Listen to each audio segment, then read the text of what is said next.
Pocahontas by Tim Vikari.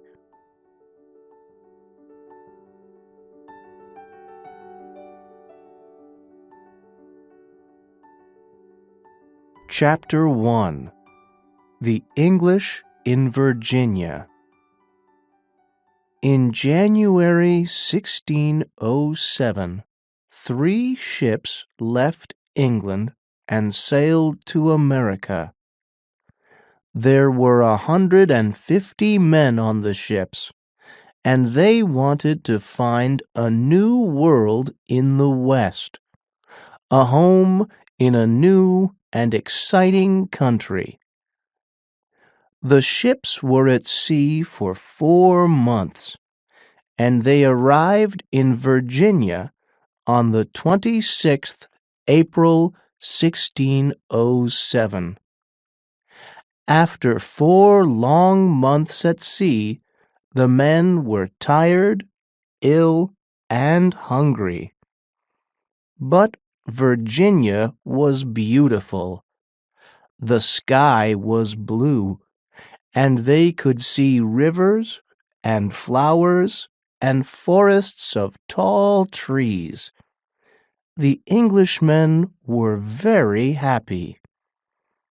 But the Algonquin Indians of Virginia were not happy. They were afraid of the Englishmen and their ships. "This is our home," they said. "We don't want these white men here. We must fight them." But some Indians said, "No, wait. These men are interesting. Let's make friends with them and learn about them." So the Indians tried to talk to the Englishmen and gave them food to eat. The Englishmen gave things to the Indians too, little knives and pictures and beads. The Englishmen began to build a little town. They called it Jamestown, because the King of England was called James. They called the river James River, too. The leaders of the Englishmen were Christopher Newport, Edward Wingfield, and John Smith. They wanted to learn more about Virginia, so Smith and Newport took 20 men and went up the river in a small boat. The other men stayed in Jamestown with Wingfield. They began to build houses and to make gardens and fields outside the town. "The fields are more important than the houses," said Wingfield, "and we must work quickly, because it's nearly summer now. We must have corn and vegetables for the winter." But it was not easy. The weather was hot, and the men were tired after 4 months at sea. Some men worked hard, but many sat in the sun and did nothing. The Indians watched and waited. Smith and Newport went 100 kilometers up the river. They visited Indian villages and talked to a lot of Indians. Some of the Indians were friendly, and some were not. When Smith and Newport came back to Jamestown, Wingfield was very pleased to see them. "I was afraid for you," he said. "But you're not dead."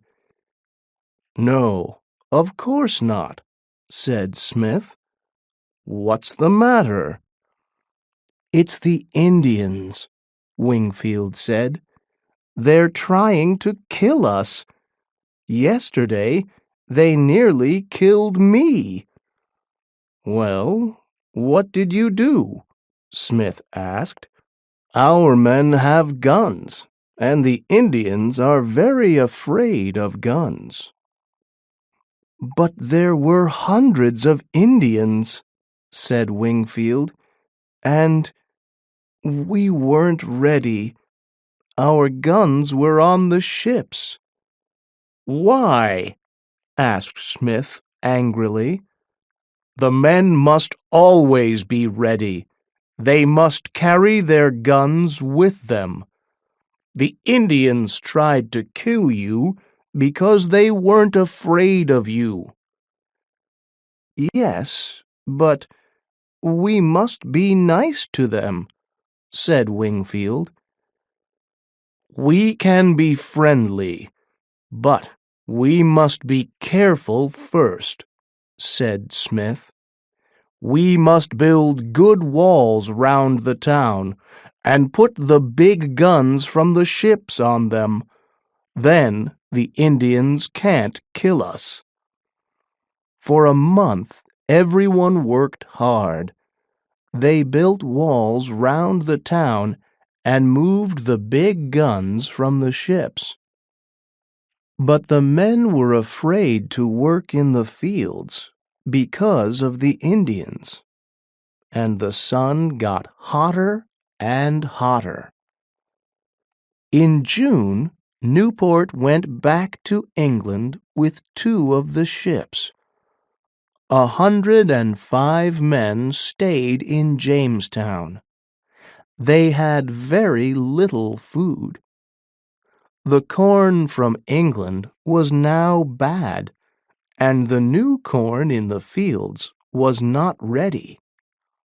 The river water was bad too, and soon many of the men were ill with a fever. 46 men died that summer. Some of the men tried to leave Jamestown and go home in the ship, but Smith stopped them. "We're here to work and to build a new town," he said. "But first, we must find food. There are birds in the sky, fish in the river, animals in the forest. We must kill them and eat them. And we must get corn from the Indians, too. I can do that." Smith wasn't afraid of the Indians, but he was always very careful. He carried his gun all the time. Most of the Indians were afraid of Smith, but they liked him too. He was friendly, and he loved their beautiful country. And he learned their language because he wanted to talk to them and understand them. Often he gave the Indians little things from England, and they gave him food. But when winter came, there were only 50 men alive in Jamestown. They had some food, but they needed more. The Virginian winter is long and cold, and 50 men need a lot of food. In December, Smith went up the river in a boat with 9 men. 2 of the friendly Indians went with them. It was very cold, and the Englishmen were hungry. But Smith was happy and excited. "I'm going to find food for Christmas," he said to the men in Jamestown. "Wait for me here and work hard. This is a beautiful country, and we're going to stay here."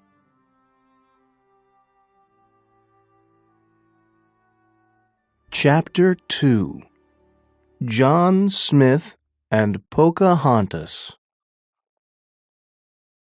There were a lot of Indian villages in Virginia, and every village had its chief. But there was only one king. That was Powhatan, and he was the king of all the Algonquin Indians. "Tell me about these white men," Powhatan said to his brother, Opechancanough. "They are living in my country and killing my people. I want to see one of them." Powhatan's daughter, Pocahontas, heard this. She was 13 years old. "What are white men, father?" she asked. "Are they white because they are ill?" Powhatan smiled. "No, little Pocahontas, they aren't ill," he said. "They are a new people from over the sea. Perhaps we can see and talk to a white man soon. My brother is going to find one for us." The next day, Opechancanough went into the forest with 200 men. They found John Smith's 9 men next to their boat by the river. Smith's men were afraid and got out their guns. But Opechancanoug's men killed 2 of them, and the other 7 ran away. John Smith was in the forest with the 2 Indians. When they heard the noise, they ran back to the boat and saw 200 men with bows and arrows. Then an arrow hit Smith's leg. He quickly took out his gun and put a friendly Indian in front of his body. "What do you want?" he asked. "Don't come near me." "King Powhatan wants to see you," said Opechancanough. "Give me your gun." "No," Smith said at first. But there were 200 Indians, and he was one man. So he gave them his gun and went with Opechancanough to Werowocomoco, the village of King Powhatan. In the village, everyone came out to see the Englishmen. Pocahontas looked at Smith carefully. He was very interesting. He was not very tall, and he had hair on his face. Indian men had no hair on their faces. And his eyes were blue. All the men in her village had brown eyes. She looked at Smith's blue eyes for a long time. They were beautiful, the color of the sky. Smith smiled at the little girl and closed one of his eyes for a second. Pocahontas laughed, and then she smiled back at him. "Why are you in my country, white man?" Powhatan asked. "Where do you come from? Who is your king?" Smith told him about England and King James and Jamestown. It wasn't easy because He didn't understand Powhatan's language very well, and Powhatan didn't always understand him. "We want to live here and be your friends, Powhatan," he said. "But this winter the people of Jamestown are hungry, so we need food." Opekankanu was angry. "These Englishmen cannot live here," he said to his brother. "They are taking our land and killing our people with their guns. They want King James of England to be king here too. They call their town King James's Town, and they call our beautiful river King James's River.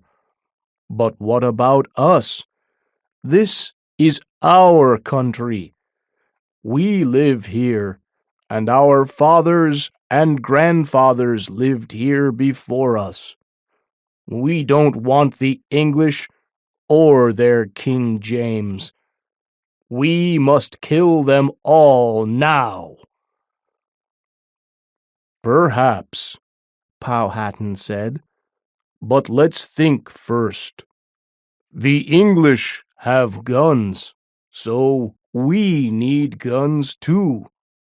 I must think carefully about this. Pocahontas, come with me." They walked into the forest, and Powhatan asked his daughter, "What do you think about this Englishman, little Pocahontas?" "Oh, father, I like him. He has wonderful blue eyes, the color of the sky." "My brother wants to kill him, but I want to know more about these Englishmen first, and you can help me. I'm going to give him to you, little Pocahontas." "Give him to me, father?" "Yes. Listen carefully now. You must do this." They went back to the village. "Are we going to kill this white man now, Powhatan?" Opekankanu asked. "Yes," Powhatan said. "Bring him here." They put John Smith's head on a stone in front of Powhatan's feet. Then Opekankanu took a big stick and walked to the stone. Pocahontas looked at her father. He moved his head a little, but did not look at her. Now Opekankanu was next to the stone. John Smith closed his eyes and waited to die. Suddenly, he felt warm arms on his face and head. He opened his eyes and saw the face of the young girl with her beautiful dark eyes. "No, Opekankanu," she cried. "No! I am the king's daughter, and I say no." She looked at her father. "Father, don't kill this man. Please, give him to me." At first, Powhatan said nothing. Then, slowly, he smiled. "Very well, Pocahontas," he said. "You are only 13 years old, but this white man is not very big. He is a boy with hair on his face. You can have him." Angrily, Opekankanu put his stick down. Pocahontas smiled. "Come with me, white man," she said to him. "You are my Englishman now. Come."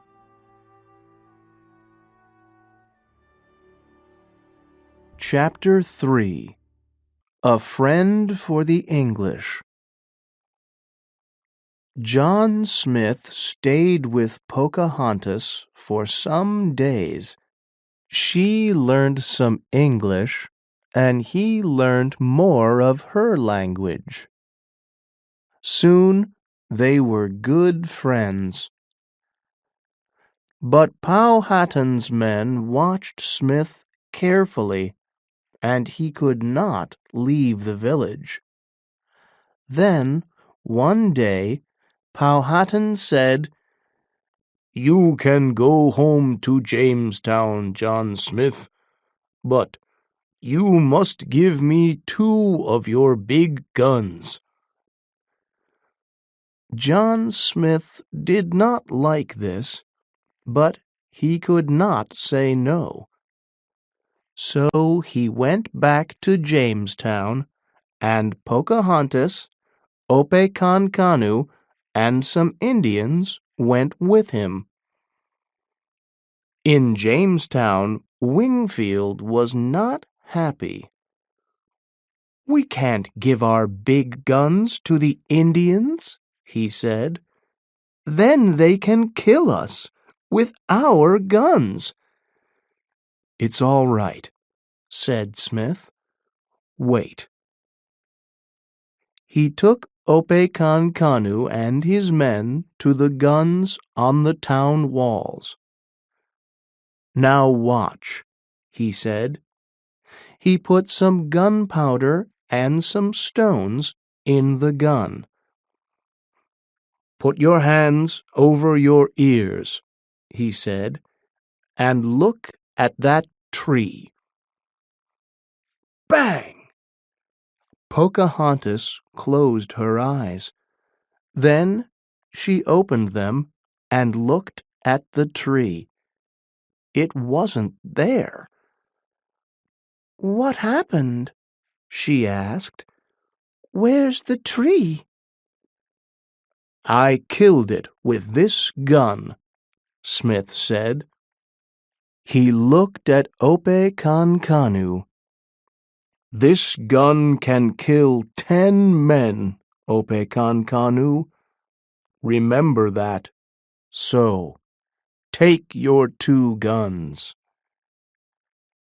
But the guns were very big, and of course the Indians could not move them. "Look," said Smith, "you can't carry these guns through the forest, but I can give you some gunpowder for Powhatan.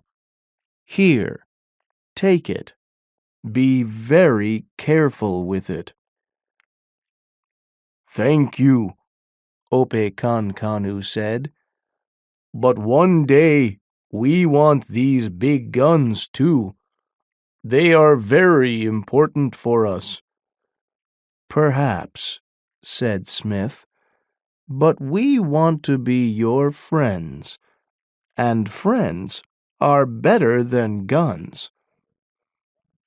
That winter, Pocahontas came to Jamestown every week with food for the Englishmen. She learned many interesting things in Jamestown. "Look at this, Pocahontas," John Smith said one day. He had a compass in his hand. "What is it?" Pocahontas asked. She tried to put her finger on the arrow in the compass, but she couldn't. "It's a compass. The arrow always points to the north," Smith said. "Where is the north?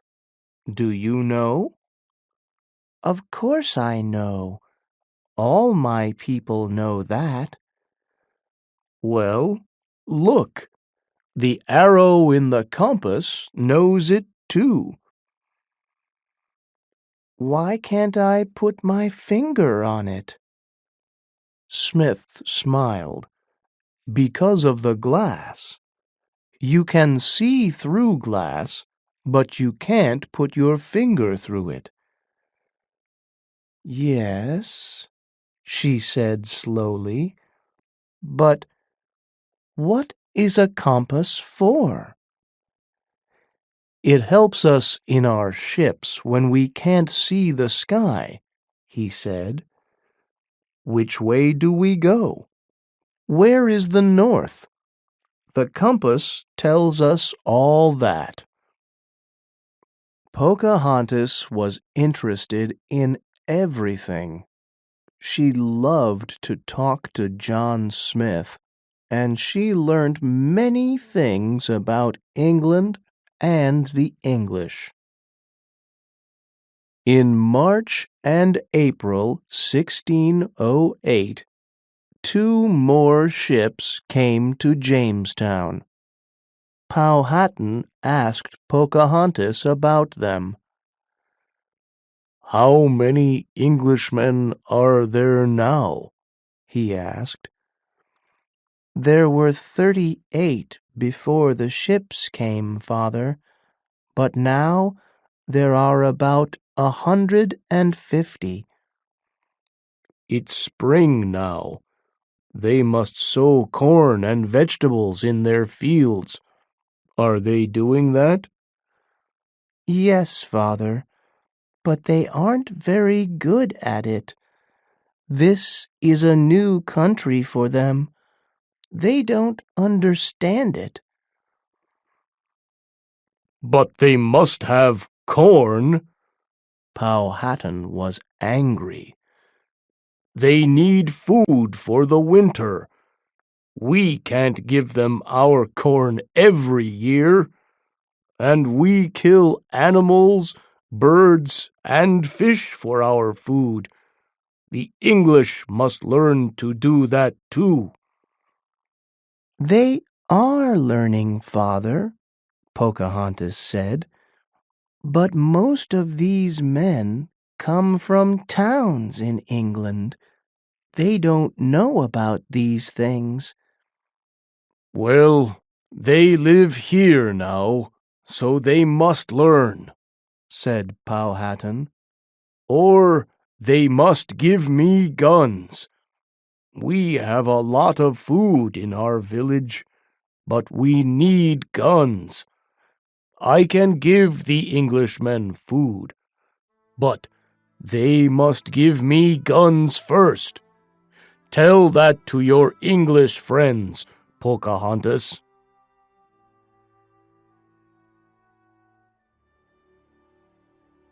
Chapter 4.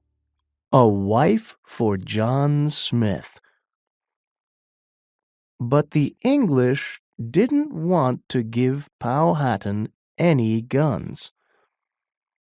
"Oh no, Pocahontas," John Smith said. "Your father has thousands of men, but we have only 150. We can't give him guns." Later, some of Powhatan's men tried to take guns from the English. Smith was very angry. He locked the men in a little room in Jamestown for a week. Then he talked to Pocahontas about them.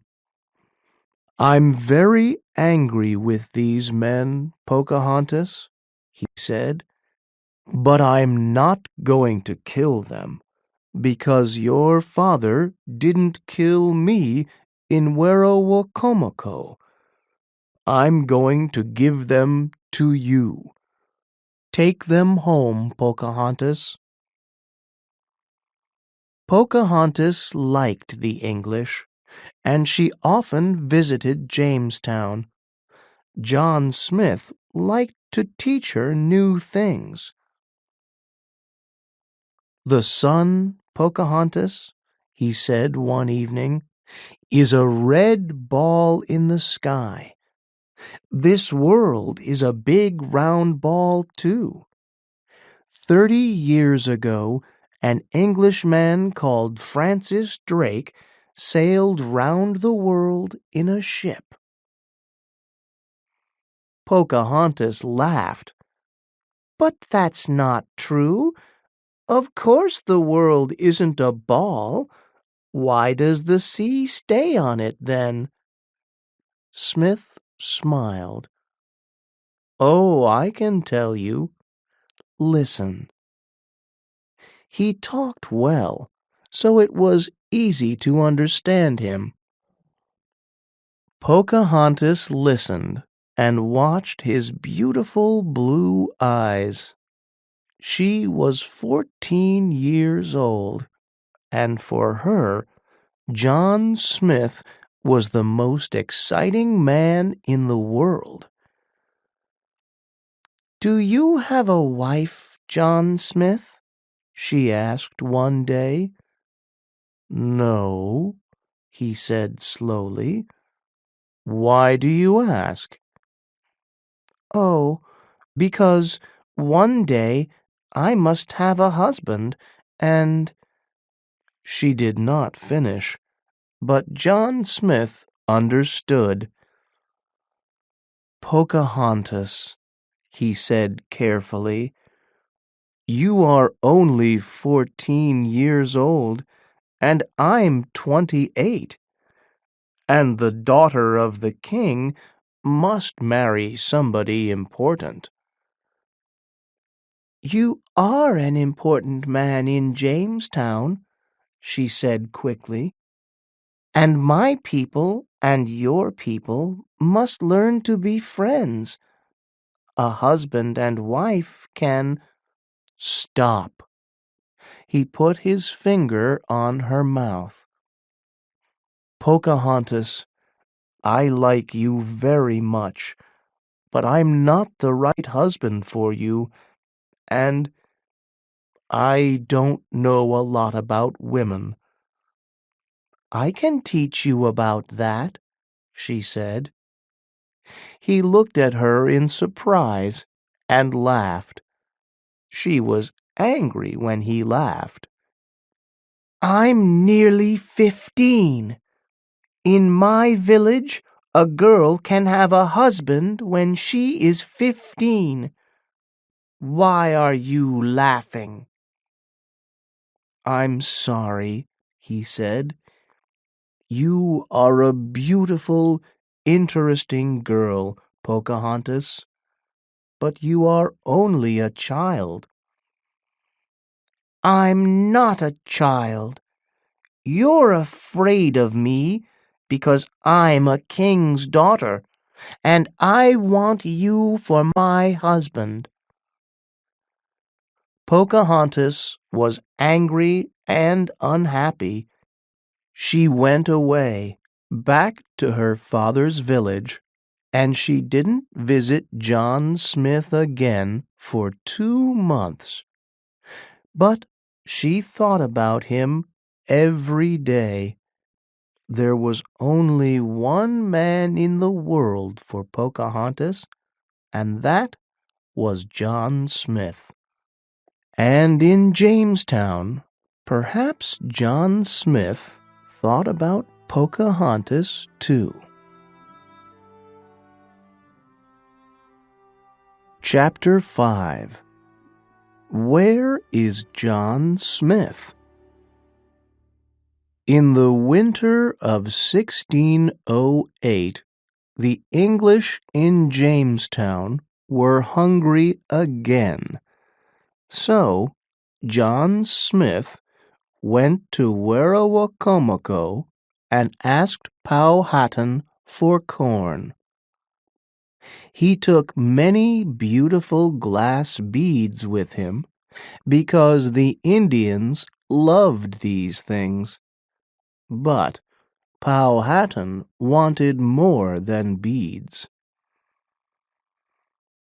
"You can have corn," he said, "but you must build one of your big English houses for me, with windows of glass, and you must give me some guns." "A house, yes," said Smith. "Tomorrow my men can bring things from Jamestown and begin to build a house for you. But guns? No. Friends do not need guns." Powhatan smiled, but he was angry, very angry. "Yes, we are friends," he said. "Tonight you must stay here and eat with us. Tomorrow you can have your corn."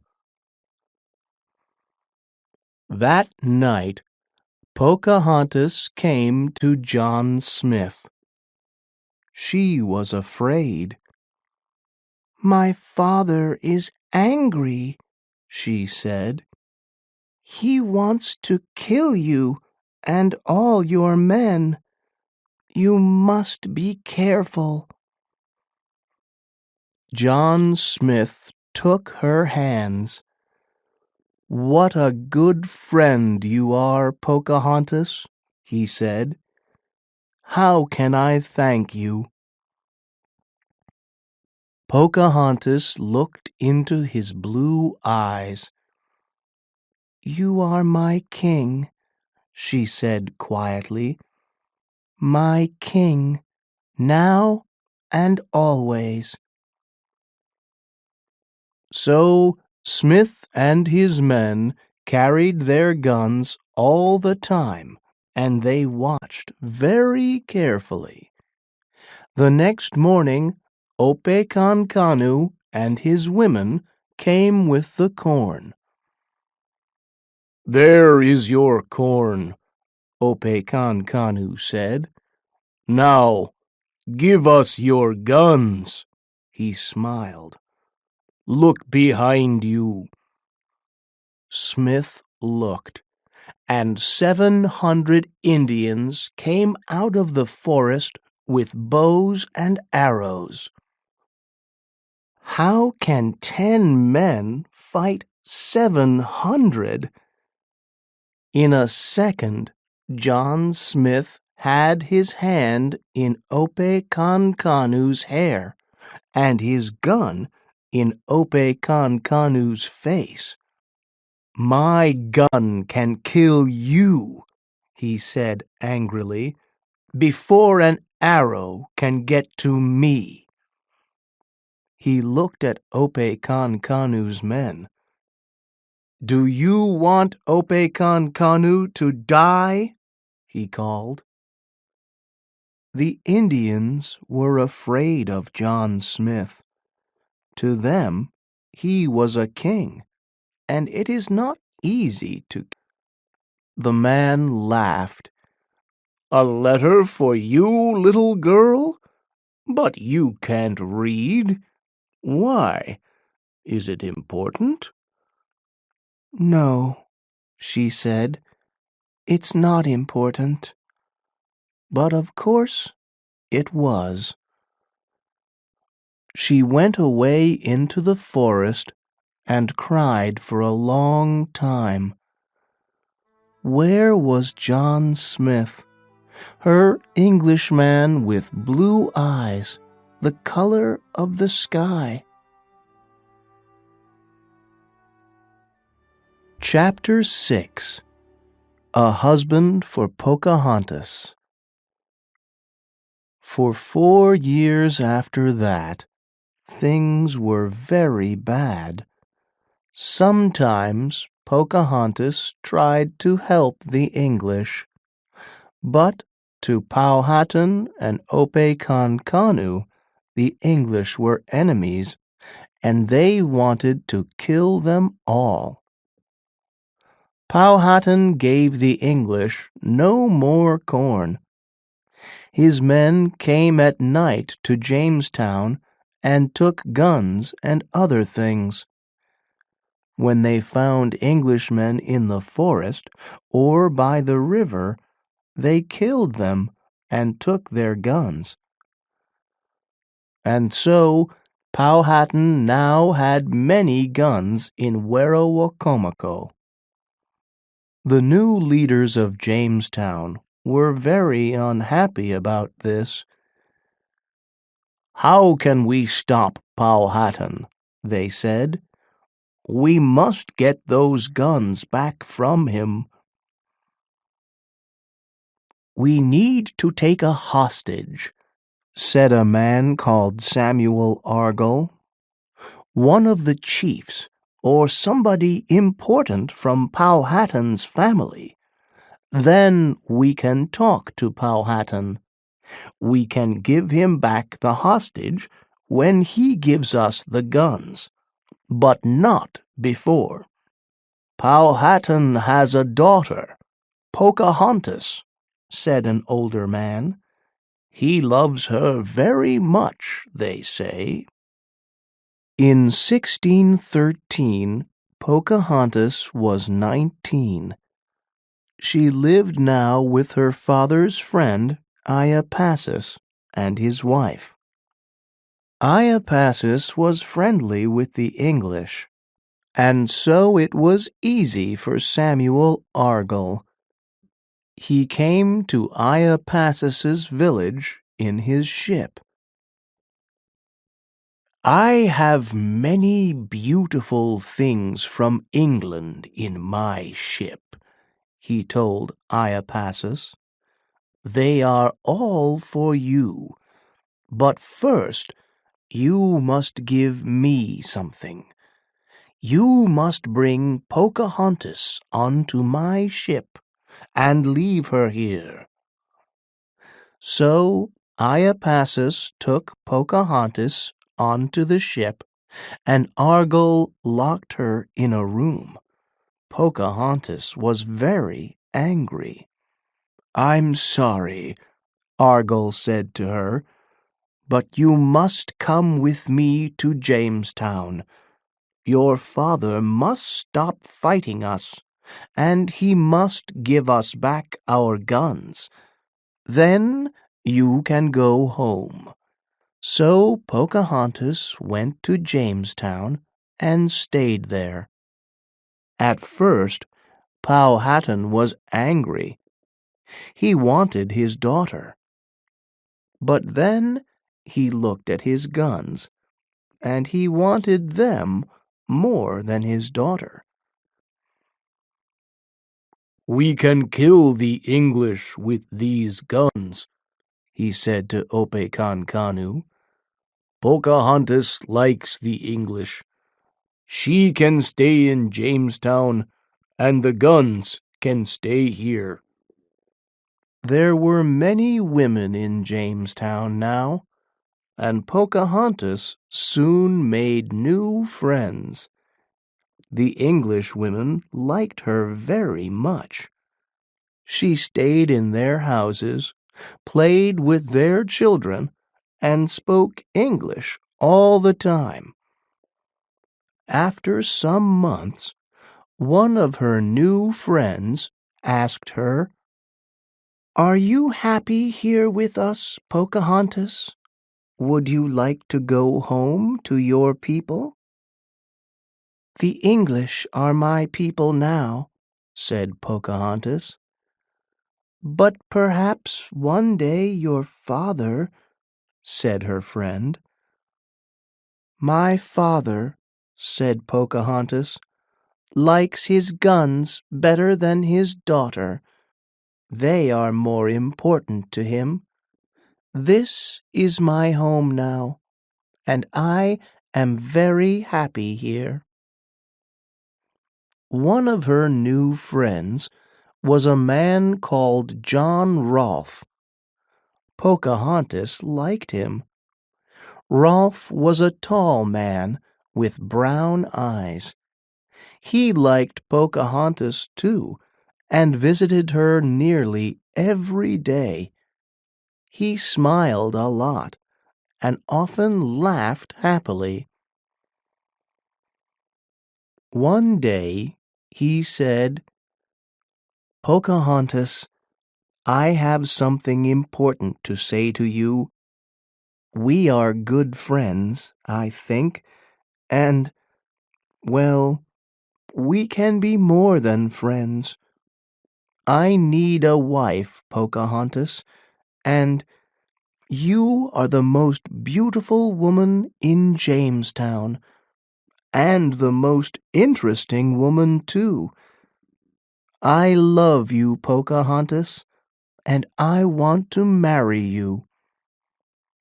At first, Pocahontas didn't say anything.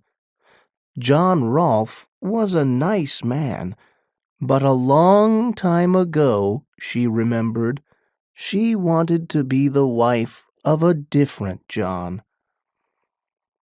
"But I'm never going to see John Smith again," she thought. "He's dead. I must forget about him." She smiled at John Rolfe. "Yes, John," she said, "I would very much like to be your wife." And so, on the 5th April, 1614, an Indian girl married an Englishman in the church in Jamestown. Pocahontas's father did not come, but Opechancanough was there, with many of her people. "Your father is happy for you," Opechancanough told her. Pocahontas was happy too. John Rolfe was a good husband, and a year later they had a little son, Thomas. Pocahontas loved him very much. Chapter 7. England. In 1616, Pocahontas, John Rolfe, and their son went to England. 10 of her people came too. After 7 weeks on the ship, they arrived in London. "How big London is," Pocahontas said. "There are hundreds of houses here, and thousands of people." London was very noisy and exciting. Pocahontas was interested in everything. She went into the shops and looked at the food and the dresses and the books. She went up and down the River Thames in a boat and saw the big houses of rich people. Every day she saw something new and wonderful. But London was very dirty, too, because there were so many people. The river was dirty, and the water was bad. 2 of Pocahontas's people were ill and died. But Pocahontas was happy and excited. Every day she visited big houses and talked to rich and important people. Everybody in London wanted to meet her, to talk to her, to be her friend.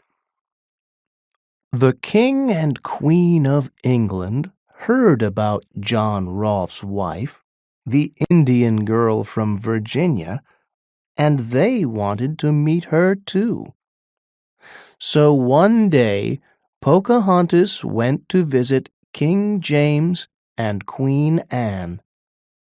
They asked her about her father, Powhatan.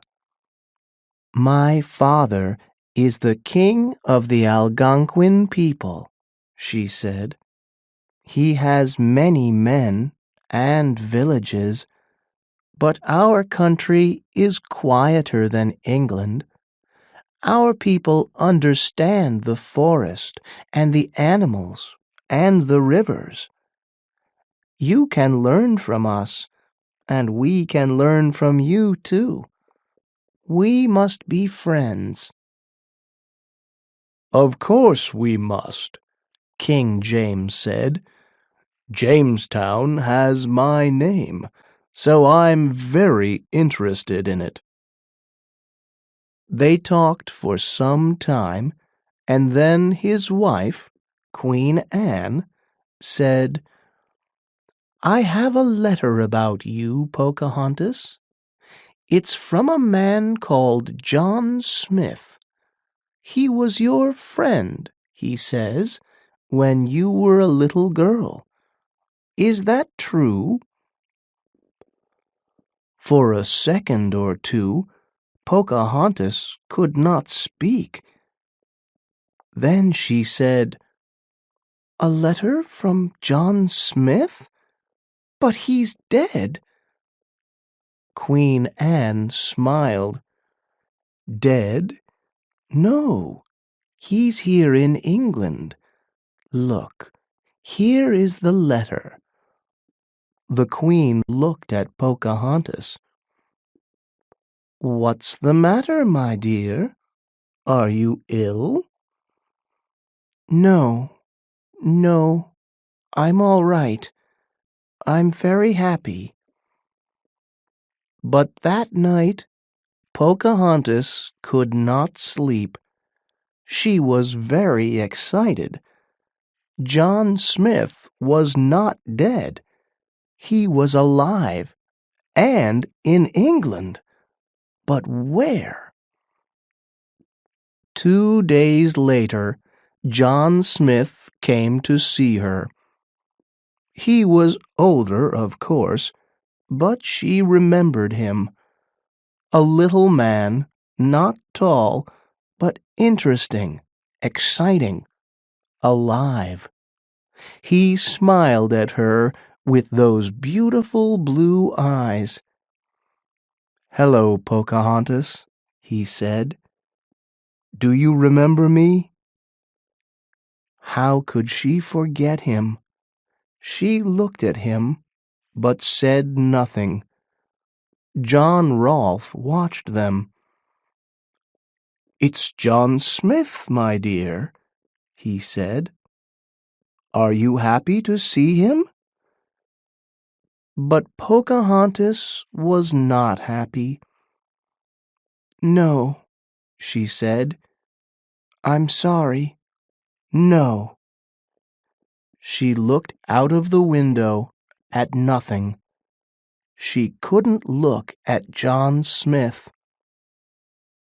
John Rolfe went out, and Smith waited. After a minute, he said, "You are a wife now, and a mother." "Yes."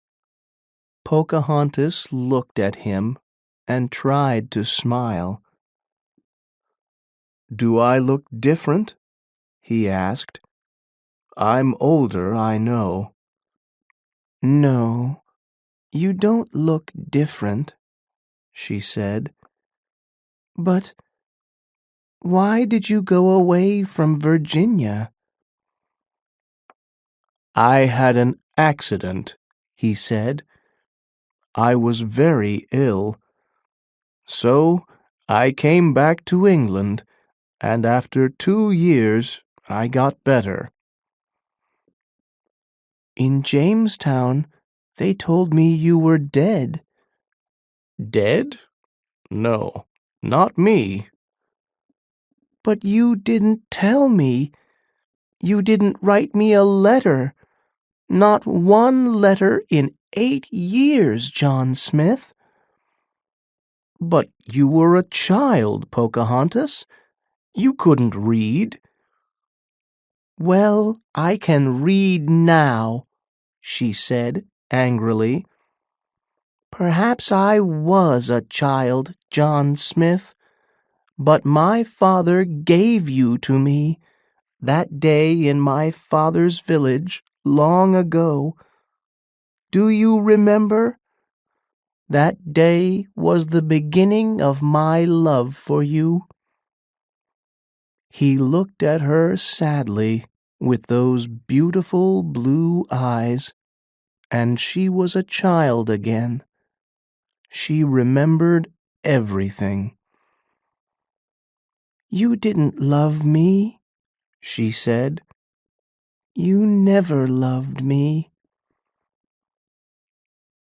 "I don't know about love," he said slowly. "You are the daughter of a king, Pocahontas, and I'm not rich or important. I never had a wife. Perhaps I don't understand women. And you were a child, Pocahontas." "I was a child, but I loved you, and you went away," she said. "For 8 years I heard nothing from you."